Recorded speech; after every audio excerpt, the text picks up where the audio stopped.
약 올리는 거 아닙니까, 재판관이? 약 올리는 건 아니고요. 재판관이 그렇죠. 법대로. FM대로 하는 FM대로다. 최순실 씨가 처음에 귀국했을 당시에 또 대역을 썼다. 뭐 그런 것도 있었기 때문에 당연히 법원에서는 본인이 맞는지를 확인하는. 예, 그거는 뭐 당연하게 하는 절차고 무직이란 거에 대해서는 제 생각에는 정치인이라 그러든지 아니면 전직 대통령이라 그랬든지 했는 것도 가능한데 무직이란 거는 오히려 어떤 심정을 재판부와 이 검찰과 강력하게 대응하겠다. 이걸로 보입니다. 예. 아마도 많은 국민들이 지금 이 장면을 보면서 시간이 정말 빠르게 흐르고 있다. 지리했던 최순실 국정농단의 그 과정들, 그리고 국민들의 촛불 시위, 그리고 탄핵, 그리고 구속까지, 청와대 퇴거. 정말로 어마어마한 일들이 지난 불과 몇 개월간에 다 일어났다는 거예요. 바라기는 이번 최순실 국정농단 사건을 계기로 좀 재판도 좀 조속히, 물론 공정하고 침착하고 차분하게 봐야겠지만 조속히 진행이 돼서 결자 해지라고 하잖아요. 묶을 건 빨리 묶고 조금 새로운 미래를 향해서 나아갔으면 좋겠다. 아마 많은 국민들이 이렇게 생각할 것 같아요. 그렇죠. 일단은 박근혜 전 대통령이 탄핵이 됐고요. 그리고 새로운 정권이 탄생했고 이러한 과정 속에서 특검이 기소한 사건들에 대해서도 아마 이제 곧 조속히 선고가 되는 사건들이 생기기 시작할 겁니다. 여기 이제 박근혜 전 대통령을 비롯해서 얼마나 많은 사람들이 함께 이 재판 과정에 엮여 있는 겁니까? 그러니까 이화여대에 있는 교수들도 마찬가지인 거고 이 모든 사건들이 이제 조속히 좀 마무리될 필요가 있는 건데 하나 조금 이제 우려가 되고 걱정되는 부분 중에 하나는 윤석열 지검장이 임명되면서 뭔가 좀 제대로 된 검찰 개혁과 조직 기강을 바로잡는 훌륭한 인사라는 평도 있지만 이와 별개로 혹시나 이제 우리가 검찰의 특별수사본부에서 시작하고 이것으로 미진해서 박영수 특검이 도래가 됐고 특검에서 못다한 수사를 결국은 검찰 특수본 2기까지 가갖고 최종적으로 마무리돼서 전직 대통령을 구속하는 사건으로 어느 정도 마무리가 된 사건으로 볼 수 있는데 여기에 미진한 사건들을 다시 한번 더 들여다보면서 추가적인 조사가 이루어지게 된다면은 이 최순실 국정농단 사건이 앞으로도 계속 영속성 있게 이어갈 수 있는 사건으로도 볼 수 있는 거거든요. 일단 여기 있는 재판 과정에서 조속하게 앵커가 얘기했던 부분들처럼 일단은 국민 통합적 관점으로 좀 바라보는 것도 굉장히 중요합니다. 그래서 죄가 있는 부분들에 대해서는 정말 여지없이 모든 부분들을 밝혀내야 되겠고 여기서 이제 미진했던 부분은 우병우 전 수석에 대한 얘기와 검찰에 대한 얘기 두 가지가 남아있는 건데 여기서 잘못된 부분이 있으면 당연히 가져가야 되겠지만 이것과 별개로 더더군다나 이러한 정치적인 수사들이 혹시 더 확장돼서 이게 계속 끊임없이 나가게 된다면 국민 통합과 화합을 조금 방해할 수 있는 측면도 있기 때문에 조심스러운 접근이 필요한 때가 아닌가라는 생각이 듭니다. 예. 그래서 냉정하게 한 말씀 드리면 옆에 최순실 말고 신동빈 롯데 회장 있지 않습니까? 우리 사회가 옛날에 정경유착은 힘 있는 사람들이 하는 걸로 생각했어요. 근데 선진국가에서는 정경유착은 정말 큰 뇌물죄거든요. 그래서 지금 대통령이 최순실한테 뭐 돈을 받았다 안 받았다 뭐 경제 공동체 문제가 아니고 정경유착이라는 것이 이제는 우리 사회에서 가장 큰 뇌물죄라는 것이 이번에 성립되냐 안 되느냐의 기로다. 저렇게 생각합니다.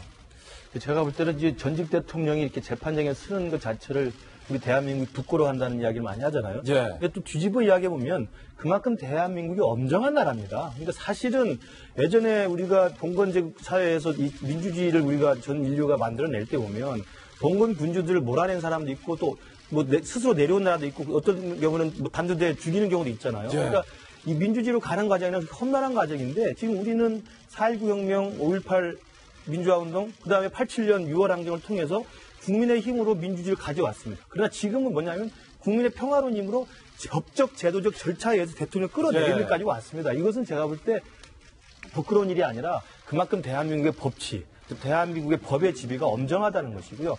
어떤 사람이어도 대통령이나 하더라도 법을 어겼을 때는 엄단할 수밖에 없다라고 하는 아주 단호한 우리의 법 질서를 보여주는 것이고 수준 높은 국민의 의식들을 보여주는 게 아닌가. 그래서 뭐 다시는 뭐 되도록이면 저는 전직 대통령이 피고인으로서 법정에 쓰는 게 있어서는 안 되겠습니다만 그렇다 하더라도 현직 대통령이라 하더라도 법을 어길 경우는 가차없이 법의 심판을 받을 수밖에 없다는 것을 전 세계에 보여준다는 의미에서 우리가 긍정 효과가 있다고 봅니다. 예, 지금 자세히 보니까 박 전 대통령이 아까 호송차에 내릴 때 어두워서 제가 잘 못 봤었는데 올림머리를 못하고 질끈 묶었다라고 표현을 했었는데 지금 밝은 곳에서 다시 보니까 구치소에서 구매한 플라스틱 머리핀들로 그리고 큰 이 집게 핀이 있지 않습니까? 헤어 집게로 박 전 대통령이 올림머리를 지금 하고 있는 그런 모습을 확인할 수가 있습니다. 그 부분은 저희가 정정해서 다시 말씀드리겠습니다. 구치소에서 구입한 집게핀으로 지금 보시는 것처럼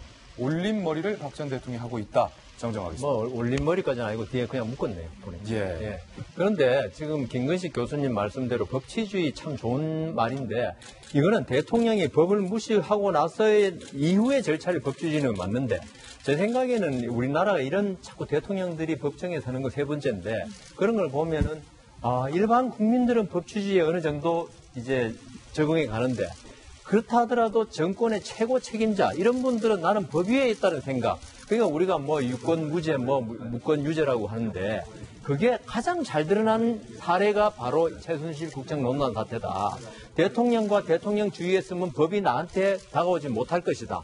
그래서 제 생각에는 뭐 문재인 대통령도 취임했지만은 모든 집권자, 최고 권력자일수록 내가 법을 가장 잘 지켜야겠다. 지금도 뭐 아까 감사원, 4대강 감사 그게 맞냐 틀냐 나오는데 그게 사소한 절차적 문제지만 대통령들은 뭘 하나, 조그만 하나라도 법을 잘 지키는 어떤 이런 게 확립돼야지 다시는 저런 일을 안 볼게 될 것이다. 그런 생각합니다. 예. 4대강 얘기는, 못다한 얘기는 내일 저희가 또 뜨겁게 토론을 해야 할 것 같습니다. 그만 이야기가 붙었는데. 그러니까 토론해야 할 영역이 너무나도 많이 남아있는 모습인데요. 논쟁거리가 참 많습니다. 뭐 정치 보복이냐 아니냐, 지난 3번의 감사원의 감사가 적법한 것이었냐, 아니면 지난 감사원의 감사를 다 무시하는 것이냐, 감정이 있었느냐 없었느냐까지. 또 한 번 한 이슈에 대해서 보수와 어떤 진보 간의 어떤 진영으로 나눠져서 좀 분열을 할 가능성까지 있어 보이는 폭발적인 논쟁이기 때문에 현 정권에서 좀 신중하게 해주시기를 좀 부탁드리면서 다시 박 전 대통령 얘기를 들어보면 8월에 말입니다. 정성희 위원님. 뭐 좋든 싫든 이재용 부회장의 뇌물죄에 대한 유무죄 판결이 나올 거예요. 결론이. 8월 안에는 끝내야 되니까. 그 판결에 따라서 또 한번 시끄럽겠군요. 그러니까 이제 저도 이제 물어봤어요. 그 이재용 부회장이 이제 삼성의 그 부회장이 뇌물죄에서 무죄가 받으면 바로 박근혜 대통령이 준 사람이 무죄인데 받은 사람이 유죄가 될 가능성이 크지 않다라고 이제 얘기를 해서 만약에 이것은 연동돼 있다. 그러니까 어떤 판결이 연동돼 있다라고 얘기를 했는데 어떻게 또 김재희 변호사는 꼭 그렇지는 않다고 얘기를 했는데 법리적으로는 그렇지 않다 하더라도 그래도 만약에 삼성이 강요의 피해자이고 뇌물을 주지 않았다고 하게 되면 박 대통령으로서는 유리해지는 건 사실이겠죠. 예. 그 정도까지는 추측할 수 있을 것 같습니다. 일단은 1차 변곡점은 8월 첫 재판 결과에 달렸다. 삼성의 재판 결과에 달렸다라는 전망까지 해봤습니다. 저희는 60초 광고 후에, 오늘 참 방송 길었죠? 60초 광고 후에 돌아오겠습니다. 잠깐만요.